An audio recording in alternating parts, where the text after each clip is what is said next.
Benvenuti in Community FVG, un viaggio nei territori del Friuli Venezia Giulia. In ogni puntata vi raccontiamo come cooperatrici e cooperatori ogni giorno lavorino responsabilmente per coniugare sviluppo, sostenibilità e mutualità. Conosciamo meglio la nostra regione, scoprendo le idee e i progetti che, giorno per giorno, fanno crescere imprese, comunità e persone. In questa puntata di Community FVG, sostenibilità e innovazione, ancora attuali dopo il Covid?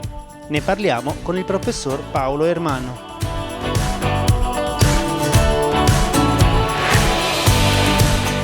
La cooperativa culturale CLAPS.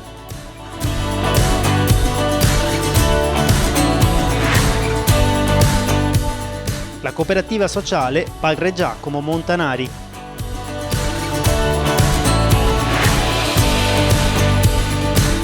Riapre la riserva naturale del lago di Cornino.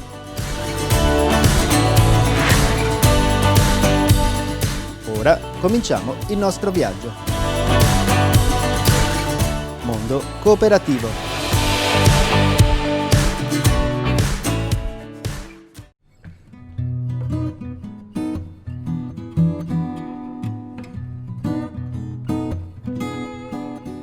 CLAPS è nata nell'85, qualche anno fa abbiamo festeggiato 30 anni di anniversario. È nata grazie a 3 personaggi, 3 nostri colleghi e soci, che quella volta l'hanno vista molto lunga dal punto di vista imprenditoriale. Il nome CLAPS può essere interpretato in 3 modi diversi, quella volta avevano pensato così. Un acronimo, cultura, lavoro, promozione e servizi. In inglese, perché il nostro campo è lavorare per quanto riguarda i teatri e la musica e quindi è molto internazionale. In inglese claps significa applausi e in friulano significa sassi. Ovviamente sempre un occhio al territorio. CLAPS si occupa dalla nascita di servizi per lo spettacolo. Servizi per lo spettacolo che comprendono un po' tutto quello che riguarda il settore dello spettacolo. Parliamo dai teatri all'ambiente live, ai concerti, alle conferenze, ai musical. E abbiamo personale competente e materiale di nostra proprietà per gestire tutte queste cose.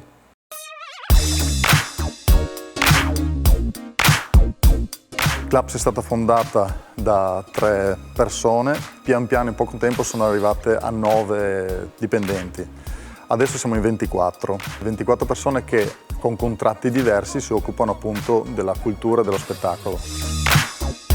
Servizi per lo spettacolo è un termine molto generico e per qualcuno un po' ostico e un po' sconosciuto. Servizi per lo spettacolo significa risolvere tutti i problemi che girano attorno a un teatro, a un concerto, appunto a una conferenza e quindi seguire la parte audio, la parte luci, la parte video, la parte strutture di queste cose qui. Negli anni siamo cresciuti, abbiamo seguito eventi sempre più grossi. Abbiamo amplificato il Presidente della Repubblica quando è venuto qui a Pordenone e abbiamo fatto il servizio audio e luci per grossi concerti che sono venuti qui a Pordenone. Abbiamo seguito grossi musical, liriche, sempre qui nella zona.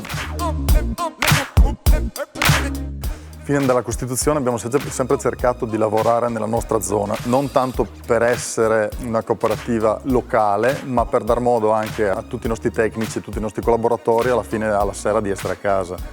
Si possono fare diverse scelte, si possono fare tournée come tanti nostri colleghi e la nostra scelta è sempre stata quella di cercare finché c'è lavoro di lavorare nella nostra zona. Ci sono teatri e location ovviamente che conosciamo molto meglio e quindi riusciamo anche a strutturarci e a fare dei servizi migliori.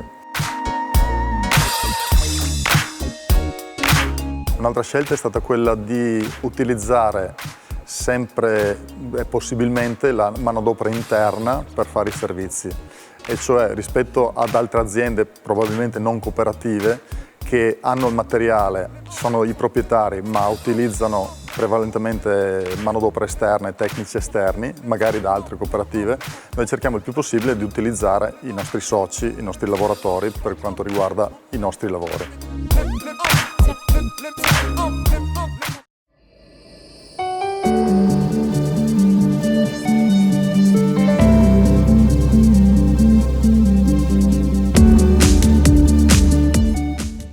La richiesta del vino è ancora elevata, ma serve tutelarne il valore. Per questo Confcooperative Fedagripesca FVG condivide la proposta di stoccaggio delle uve di Pinot Grigio, avanzata dal consorzio delle DOC Friuli per la prossima vendemmia. Il Pinot Grigio è attualmente il vino più richiesto e venduto a livello mondiale. Il mercato, soprattutto estero, nonostante le chiusure di questi mesi, è ancora assai ricettivo e, in previsione, continuerà ad esserlo. Infatti, possiamo già anticipare che le cantine cooperative della regione procederanno regolarmente con i ritiri delle uve conferite dai propri soci. Il punto vero rimane la tutela del valore dell'uva e del vino, dice Venanzio Francescutti, presidente regionale di Fedagripesca. Ed è per questo motivo che, a fianco dello stoccaggio, a nostro avviso, serve attivare altre misure per calmierare la produzione. Ad esempio, serve decidere il blocco dei nuovi impianti e, inoltre, fare in modo che tutto il Pinot Grigio prodotto in Italia sia regolato da una tracciabilità seria, come abbiamo proposto a livello nazionale. La riserva naturale del lago di Cornino, Regno dei Grifoni, riapre le sue porte al pubblico dopo la lunga fase del lockdown, che ha imposto la dilazione della data inizialmente prevista per l'avvio di stagione e una rivisitazione del ricco cartellone di eventi definito per il 2020. Il centro visite della riserva del comune di Forgario nel Friuli, che gestisce il sito avvalendosi della collaborazione della cooperativa Pavès, è aperto tutti i giorni, dal lunedì alla domenica, dalle 9 alle 13 e dalle 14 alle 18. Il presidente della cooperativa Pavès, Luca Sicuro, informa che per accedervi c'è l'obbligo di mascherina, che andrà indossata per tutto il tempo di permanenza nella struttura. Prima dell'ingresso è necessario igienizzarsi le mani con il disinfettante disponibile all'entrata. Quanto agli spazi interni, il percorso è accuratamente segnalato. I visitatori sono invitati a seguirlo senza cambiare direzione, in modo tale da non incrociare altre persone in entrata.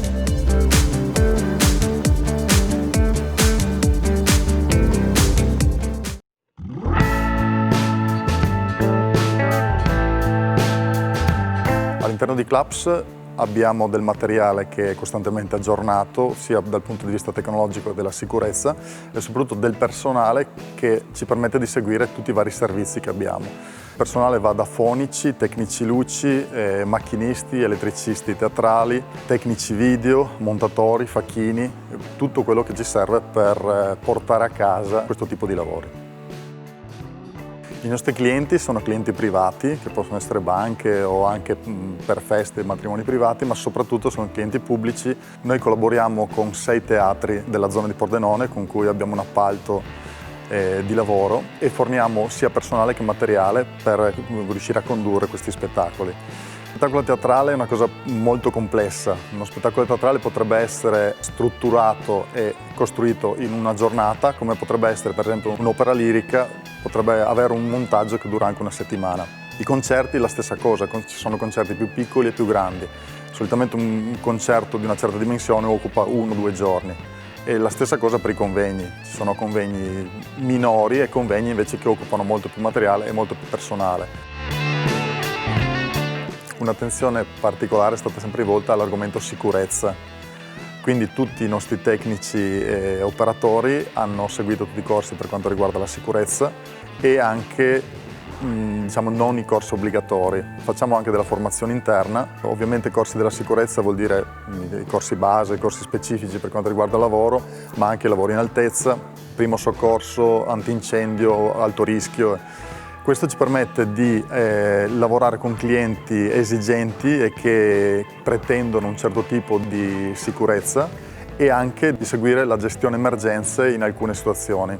Quando i vigili del fuoco richiedono delle squadre aggiuntive al personale presente in un teatro o in un palazzetto, noi abbiamo del personale che segue la gestione emergenze con patentino alto rischio e primo soccorso.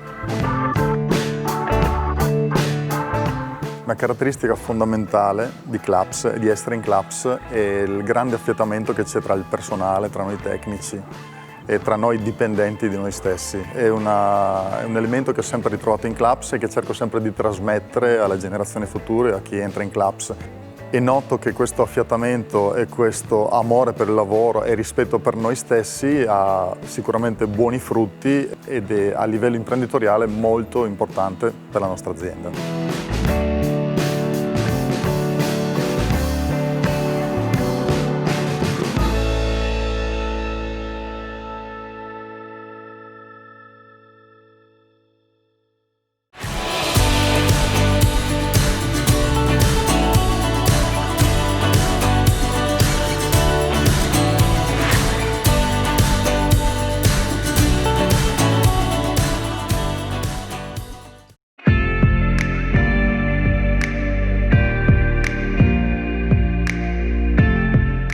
Salve a tutti, la recente crisi sanitaria pare avere rafforzato le reti territoriali, la collaborazione, lo sviluppo delle comunità, la solidarietà.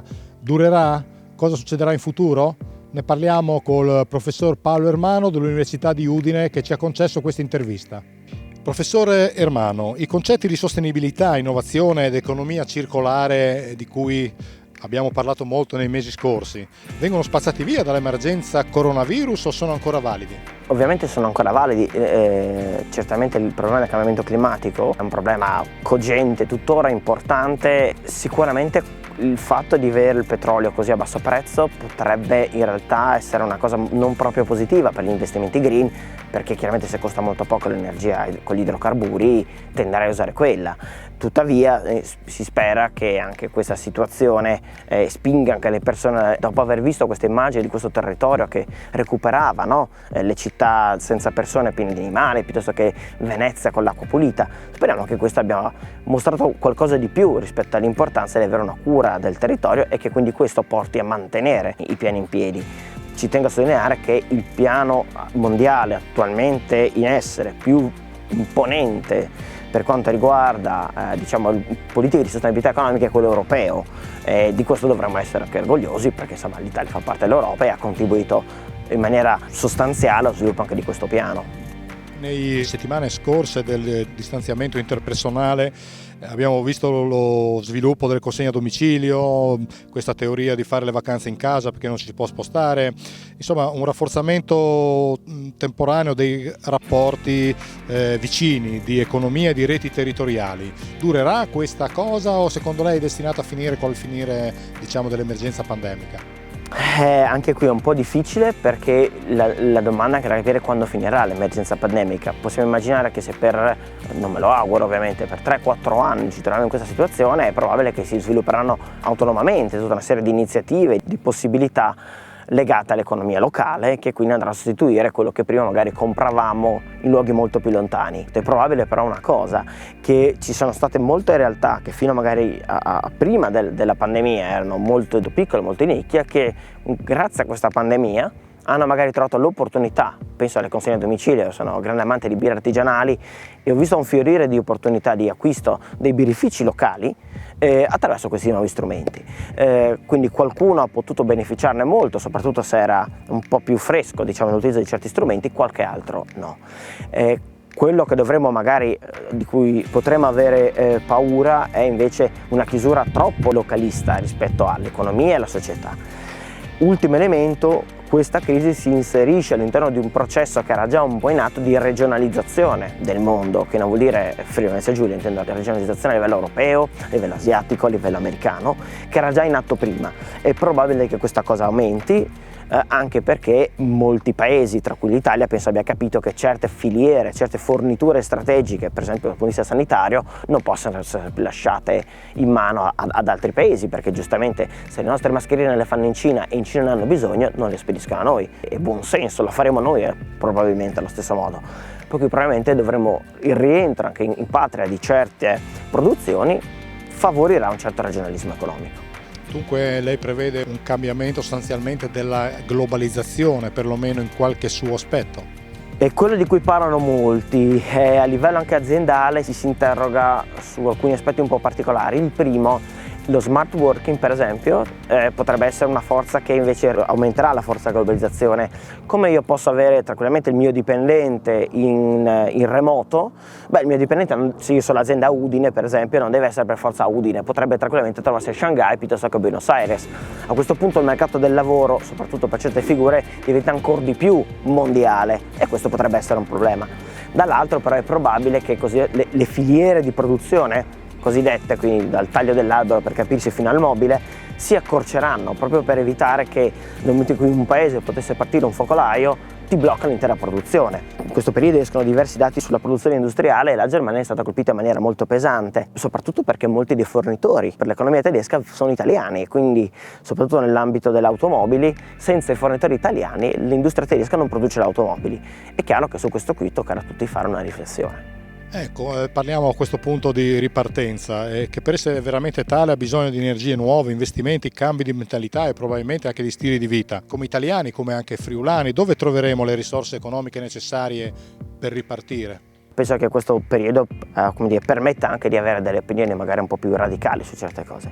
I soldi in Italia non mancano, abbiamo un debito pubblico molto elevato, questo è vero, ma è 1/4 della ricchezza e dei patrimoni che hanno i cittadini italiani, per cui le risorse ci sono.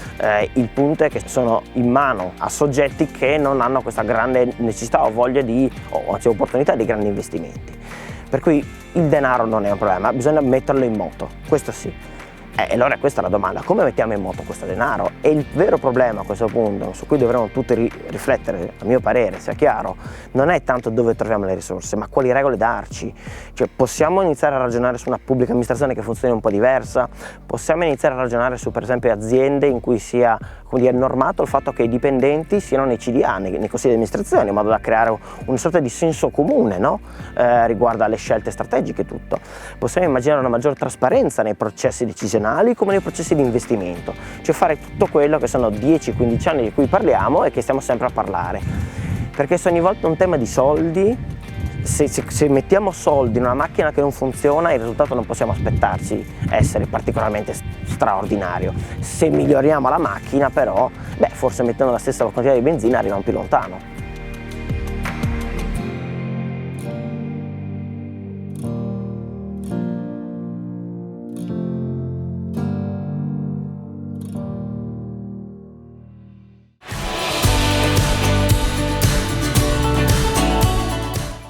Fine della prima parte.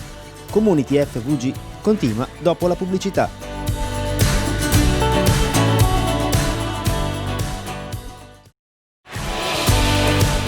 Ben ritrovati in Community FVG. Riprendiamo con Mondo Cooperativo. Inizia la seconda parte.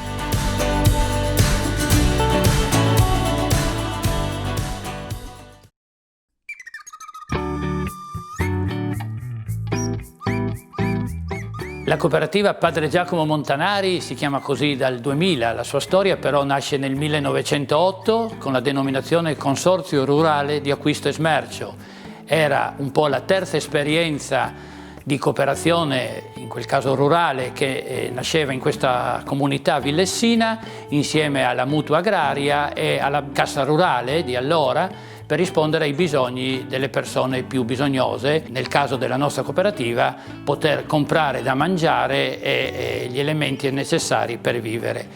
Svolge la sua funzione in tutti gli anni del secolo passato, con l'interruzione del ventennio fascista che sciolse tutta l'esperienza di cooperazione, si ricostituisce nel 1946 e fino al 1995 circa gestisce il negozio, la cooperativa del paese, che è rimasta uno dei punti di riferimento per la comunità fino a quegli anni. Chiaramente poi le condizioni cambiano, arrivano i centri commerciali, poi qui a Villesse ne abbiamo uno veramente imponente anche se è arrivato un po' dopo e il negozio chiude. Quindi la cooperativa si trova con questo patrimonio immobiliare da gestire e da valorizzare. I responsabili di allora, e mi piace ricordare in questa occasione Ermellino Peressin, che ci ha lasciato pochi giorni fa, è l'ultimo presidente di quell'esperienza, contatta il Consorzio Il Mosaico per pensare a una sua valorizzazione e nasce l'idea di trasformare la cooperativa in cooperativa sociale è di impostare una ristrutturazione dell'immobile finalizzandola ai bisogni nuovi di questa comunità. Se una volta infatti il bisogno era quello di avere un cibo, adesso uno dei bisogni principali è quello di avere un posto dove passare parte della propria vita insieme ad altre persone, specialmente se in condizioni di fragilità o di bisogno. E quindi è stata impostata questa ristrutturazione, che è stata curata, e anche questo mi piace ricordarla, dall'architetto Zanin, Carlo Zanin, che ha trovato poi una collaborazione veramente positiva con il comune. E infatti una parte dell'immobile è di proprietà dell'amministrazione comunale, che lo ha concesso in comodato alla cooperativa sociale Padre Giacomo Montanari, appunto dal 1999, questa è la sua denominazione ufficiale, e appunto l'ha affidato in comodato per realizzare una esperienza di accoglienza e di integrazione. Ci sono state diverse riflessioni su quale tipo di attività poter ospitare, e alla fine, proprio in relazione ai bisogni che man mano si stavano manifestando, si è arrivati a una convenzione con il CISI, il Consorzio sulla Disabilità della provincia isontina, che quindi ha accreditato questa struttura per 8 persone. Sono persone adulte con una disabilità medio-lieve, quindi con buoni margini di autonomia che vengono quindi valorizzati. La cooperativa ha quindi questa funzione, è molto partecipata e vissuta dal paese, perché continua a essere vista come la cooperativa di Villesse, e questo ci assegna una responsabilità ma anche una grande soddisfazione.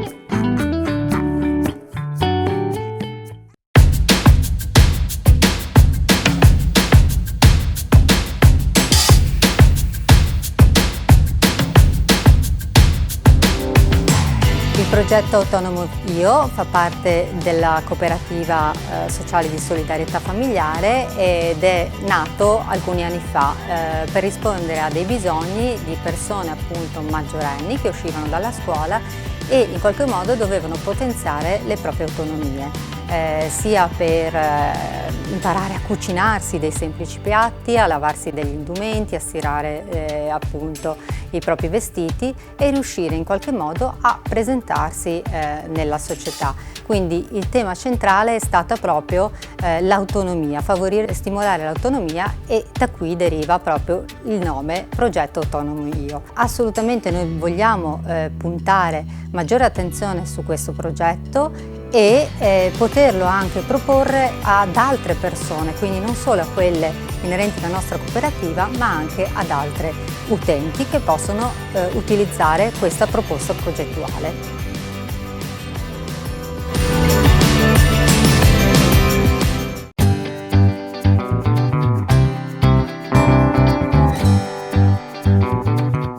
La comunità Baulare apre le proprie porte per le prime 6 ospiti a settembre 2018. Sono arrivate casualmente 6 signore, casualmente nel senso che il regolamento della struttura non prevedeva una scelta di genere, ma le prime ospiti sono state tutte 6 signore di una fascia d'età compresa dai 55 ai 66 anni, ospiti a loro volta già da diverse strutture del CISI con cui appunto la comunità è stata accreditata l'anno scorso, e quindi non provenienti da famiglia ma da altre esperienze di strutture diverse. Tutte le signore hanno delle diagnosi di disabilità intellettiva cognitiva medio-lieve, quindi diciamo che con loro è stato anche relativamente facile impostare alcuni laboratori finalizzati proprio al recupero e al mantenimento di alcune loro autonomie.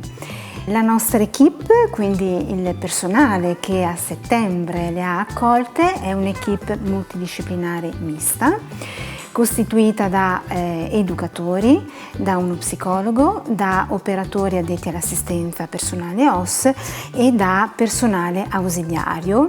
In più appunto ci sono io con un ruolo di coordinamento, che quindi ruotano sulle 24 ore, perché ricordo che la nostra comunità offre appunto un'accoglienza sulle 24 ore, garantendo in tutte le fasce orarie un rapporto numerico di un operatore a ogni 4 utenti, quindi un buon rapporto numerico di assistenza. A queste 6 signore si è poi aggiunta a fine febbraio di quest'anno La settima signora, anch'essa con una diagnosi di disabilità intellettiva, proveniente però dalla famiglia, quindi è stata una tipologia di inserimento leggermente diversa rispetto alle altre 6 signore. Il gruppo comunque devo dire che a distanza oramai di quasi 10 mesi di apertura della struttura si è ben amalgamato, per quanto continuino chiaramente, come è giusto che sia, all'interno di ogni casa, perché questa è la dimensione che abbiamo voluto dare alla comunità, quindi una dimensione di casa,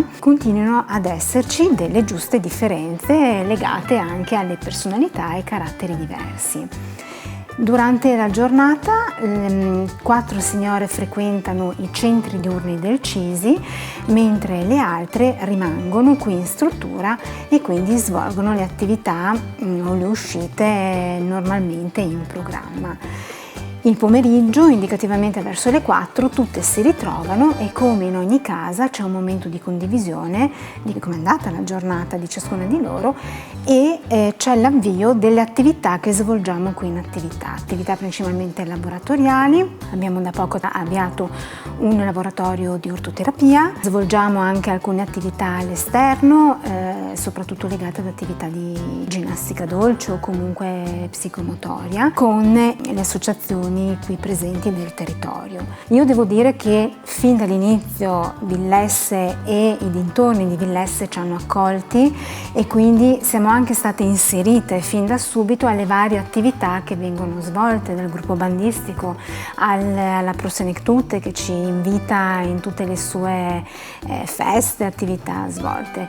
Per cui devo dire che le signore hanno avuto la fortuna di trovare una popolazione che le ha accolte proprio come se fossero nella loro nuova casa, perché tale è diventata.